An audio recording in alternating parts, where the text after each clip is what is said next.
Olá pessoal, tudo bem com vocês? Sejam todos muito bem-vindos aqui ao Clube dos Dividendos. Eu sou Bruno Mazzoni e hoje eu vou fazer uma atualização aqui da 3R Petroleum. Pedido, uma sugestão feita por um inscrito, pediu a gentileza de eu comentar sobre essa companhia, então seja muito bem-vindo. Pessoal, as pautas do vídeo de hoje serão estrutura societária da 3R, a gente vai olhar também para o que é a 3R hoje, quais são os polos, a produção, com muito cuidado, sempre importante, olhar o custo de extração, né, esse lifting cost, qual que é o lifting cost até o atual momento, né, segundo o TRI consolidado da 3R Petróleo. A gente vai para o papo mais macro, a gente vai comentar um pouquinho sobre petróleo, as narrativas tanto de queda para o petróleo, quanto de alta para o petróleo. Vou compartilhar com vocês a OPEC, que por sinal esteve no Brasil recentemente, né, então também vou compartilhar isso, né, você principalmente investindo na Petrobras é importante, esses relacionamentos, esses encontros e tudo mais. E aí nós vamos para a nossa balança comercial, o destaque que o petróleo vem tendo ao longo dos últimos anos, tá? Pós-pré-sal. E aí um comparativo do setor tirando o Petrobras, porque não tem graça, né, comparar com o Petrobras. E aí terminamos com a análise técnica da 3R Petróleo, RRP3. Essa vai ser a ação da análise aqui que eu vou falar para vocês. Como não é uma companhia que está mirando dividendos, vamos comentar sobre os fundamentos e se em algum momento ela começar a pagar dividendos, com certeza, pessoal, compartilharei aqui para vocês. Sem mais delongas, disclaimer na tela, considere se inscrever, convido a todos aqui a participarem do canal. Hoje está rolando uma enquete lá na nossa aba comunidade, hoje domingo, né? Não sei se eu vou conseguir postar esse vídeo no domingo, se for na segunda, já deixo o convite para a próxima a enquete, porque todo domingo tem um duelo de dividendos. Então na aba comunidade fica rolando lá a semana toda a enquete para votação. Então convido vocês a participarem, engajarem aqui no canal Clube dos Dividendos. No mais, pessoal, vamos lá. Vamos começar com o papo mais burocrático, se é que eu posso chamar dessa maneira. A 3R, pessoal, tem grande participação do BTG, tá? Então o grupo BTG Pactual que tem grande participação na 3R, tá? Dentro dessa participação somada aí mais de 10%, depois temos a Gerval Investimentos e os outros acionistas, um bom free float, tá? O BTG que participou, obviamente, do IPO, é como o BTG faz ali a maior parte das suas receitas, né? Um investment banking clássico, tá?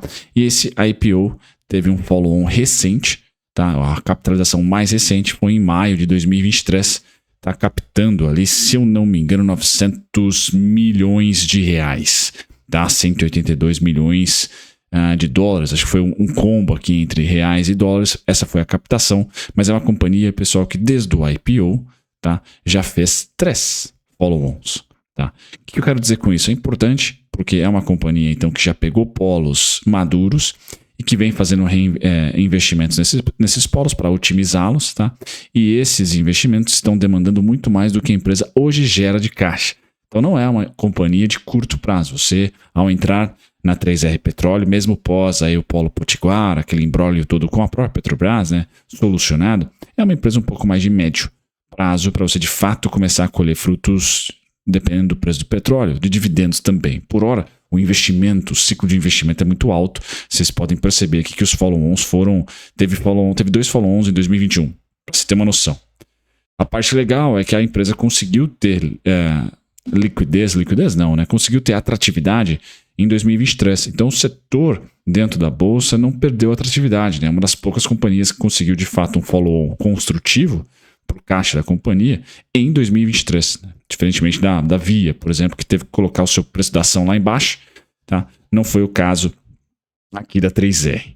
Certo, pessoal? Bom, com esse histórico recente pós-IPO dito, nós vamos aqui para os seus clusters, né? Para a sua produção, tá? Para os seus polos produtivos. O mais interessante deles, sem dúvida nenhuma, é o que eles chamam de cluster Potiguar, recém-incorporado na companhia. Então a produção aumentou bastante.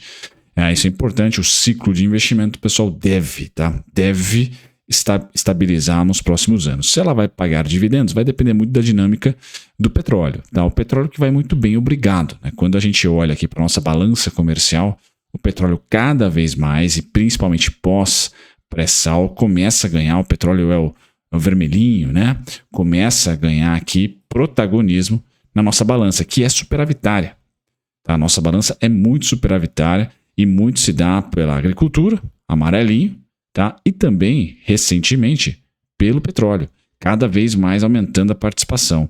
Então, me parece que o mundo vai, de maneira regionalizada, utilizando ali fontes de petróleo. Recentemente a gente tem a possibilidade da abertura da Venezuela para o mercado americano, então a gente pode perder um pouquinho dessa exportação para os Estados Unidos, porém a gente acaba de fechar a porta, ou está pelo menos nesse momento não muito aberta, a porta do Irã. Então o mundo do petróleo vai chacoalhando, pessoal, e o Brasil vai ganhando extrema eficiência e já é o maior produtor da América Latina. Tá? Já é o maior produtor da América Latina. Então bem interessante. Essa semana, recentemente, não foi essa semana, né? A OPEC esteve aqui, membros da OPEC estiveram no Brasil. Sigam lá a OPEC, pelo menos esse é o Twitter que eu sigo, né? OPEC Secretariat, certo? Então estiveram aqui, muita negociação. O Brasil que sempre negou participar do bloco, mas que sempre teve muito interesse do próprio bloco em continuar convidando o Brasil. Então, sim, né? Sem dúvida nenhuma, é um destaque o petróleo e vem chamando cada vez mais atenção. E a gente tem a Petrobras, que é imparável, né? Não para de subir, segurando a nossa bolsa. Bom, o que é mais importante do que essas narrativas que eu comentei para vocês e dos fundamentos da companhia, né? Os polos ali, a produção subindo, principalmente o cluster de Potiguar aí incorporado na operação da companhia. Quanto custa, tá, para tirar o petróleo dela? Então, lifting cost, pessoal, acho que é o mais importante para você fazer os cálculos aí da saúde financeira da companhia, porque é quanto custa para tirar o petróleo do chão, basicamente isso, ou da água, tá? Então é importante saber que a 3R Petróleo está com um lifting cost por volta aí de seus $23,50. Então quando a gente olha para o barril a $92, pessoal, tá tranquilo, tá? Tá tranquilo. O Brasil começa a ter problema, eu acho que abaixo dos 50 já não é tão legal, tá?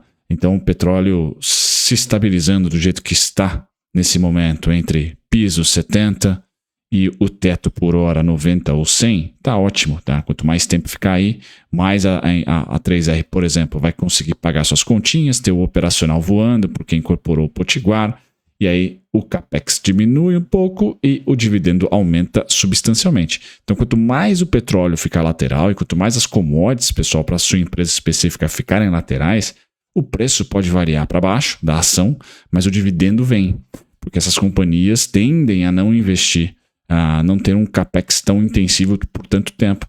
Como a 3R já conseguiu se financiar, a gente viu aqui no primeiro slide, são 3 follow-ons já.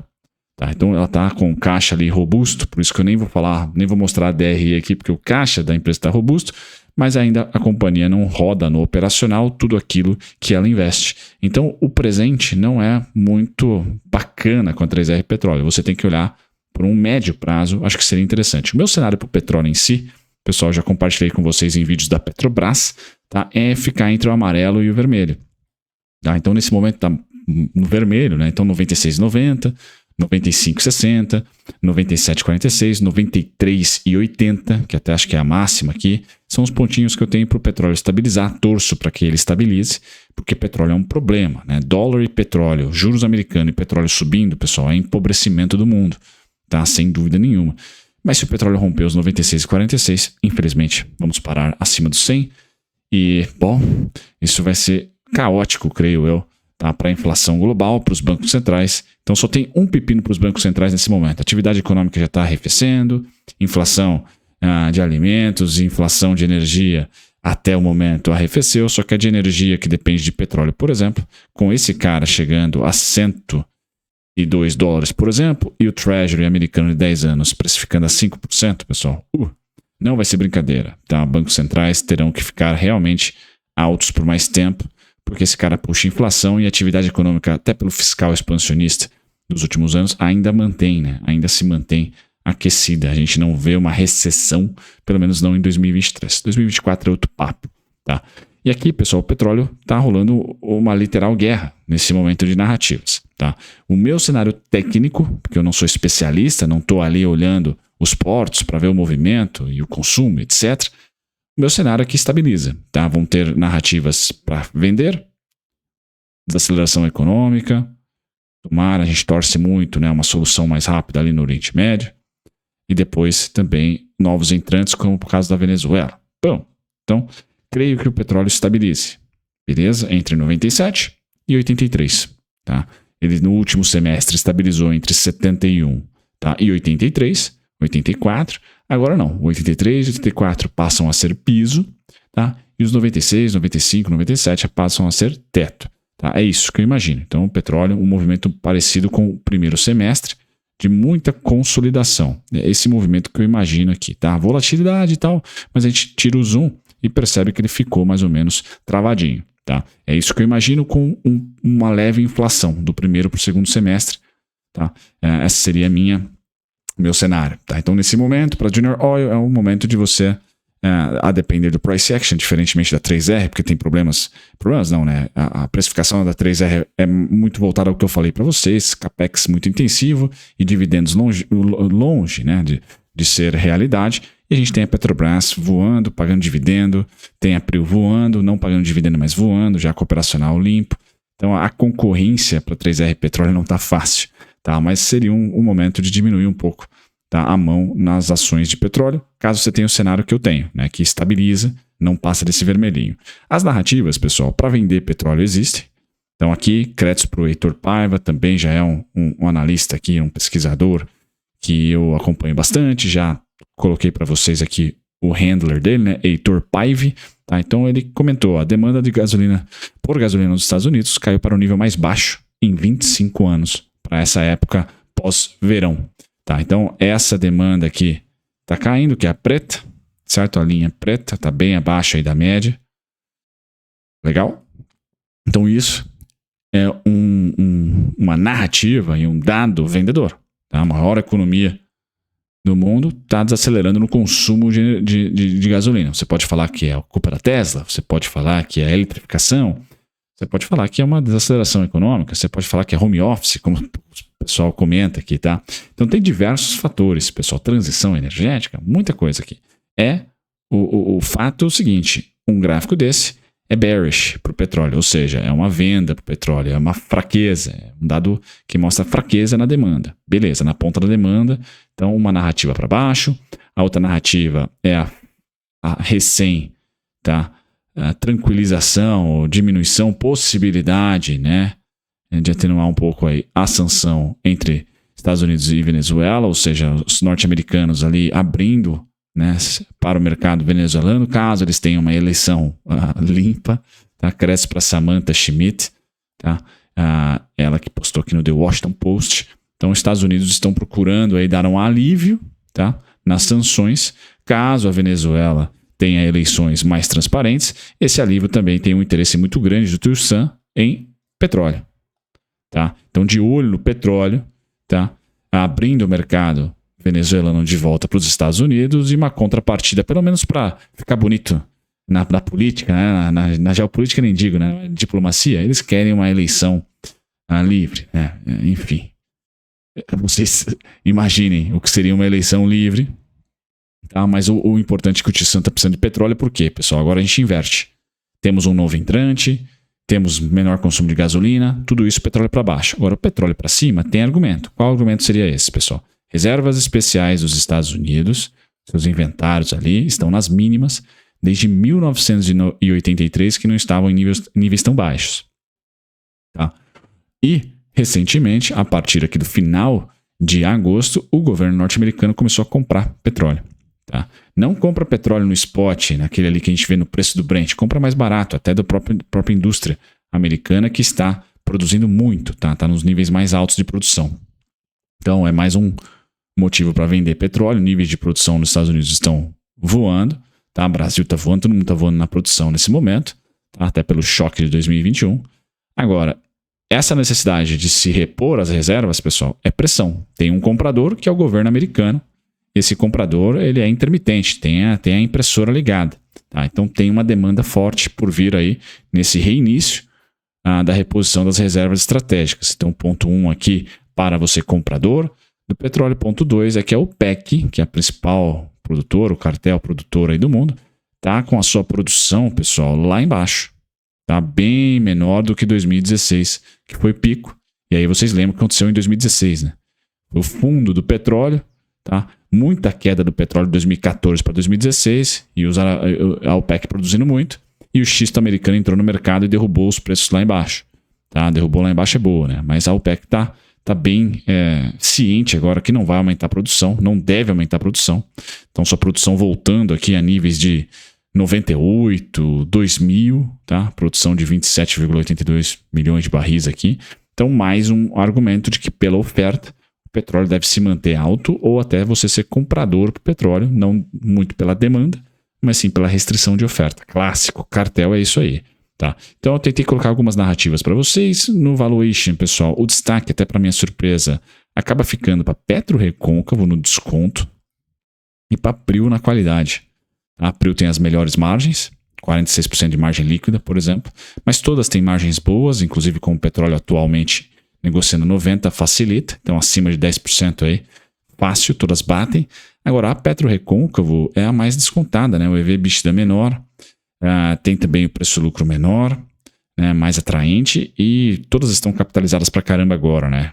Então ela também está super capitalizada, então dívida não é um problema no setor em 2023, seja pelo IPO recente, seja pelos follow-ons ou pelo preço do petróleo, necessariamente. Tá? Então todas estão atraentes, pessoal. Acho que a Prio é o cavalo de corrida, tá?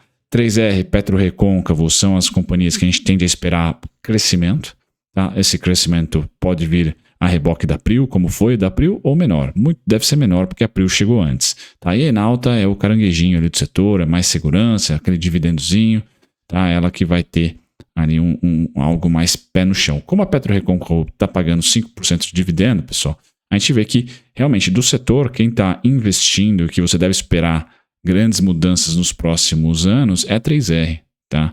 PetroRecôncavo parece que já pisa no freio aí, em termos de capex, porque está pagando aqui quase 5% de dividend yield. No preço, pessoal, finalizando o vídeo para vocês aqui, prometo, a 3R Petróleo está em suporte. Então eu vou tentar colocar para vocês alguns cenários. Tá? O meu cenário, como o petróleo está quente, né? É que a gente mantém esse desconto aqui, pós-IPO. Esse desconto tem os valores de 24,11, 26,95, 27,99, tocou. 38, tocou. Tá? Então, essa região azul de desconto, se você tem um cenário base igual ao meu, você mantém, pelo menos no curto prazo, tá, pessoal? E para onde vamos, tá? Onde eu passo a comprar menos, aonde eu sou tático, passo a vender, se você for um trader do setor, estiver investindo só de maneira tática, tá? 36,25, 40,19, 44,56, tá? São as principais faixas. Aí, pessoal, eu vou pular agora e trazer para vocês os ciclos. Quem está acreditando em tendência, eu não estou. Por isso que meu salário base aqui te carangueja, melhores compras azul, melhores vendas vermelho, ou diminuição de aportes, de intensidade vermelho. Bacana. Agora, quem acredita em ciclo, vamos lá. Copo meio cheio, tá contente, tá otimista. 56,78, R$66. Ponto final. Tá? Se você está com o copo meio vazio, aí é o oposto, pessoal. É o que ela já fez de venda aqui. E a gente vai navegar lá para o IPO, R$20,90, R$21. 20,46, 19,91 e terminamos em 15,51, tá? Então tem a análise gráfica é sempre assim, né? Tem vários cenários. O meu, pessoal, é esse aqui. Então como que eu direcionaria os meus aportes em outubro, por exemplo? Está descontado.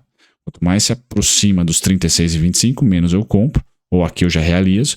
E quanto mais vem aqui para os 38, para os 27,99 já foi, para os 26,95, 24,11 eu tento comprar um pouquinho mais, na expectativa que haja um rebote de curto prazo, de cá para lá e de lá para cá a gente fique caranguejando por mais um tempinho, até pelo ciclo de investimento que eu comentei da companhia, tá?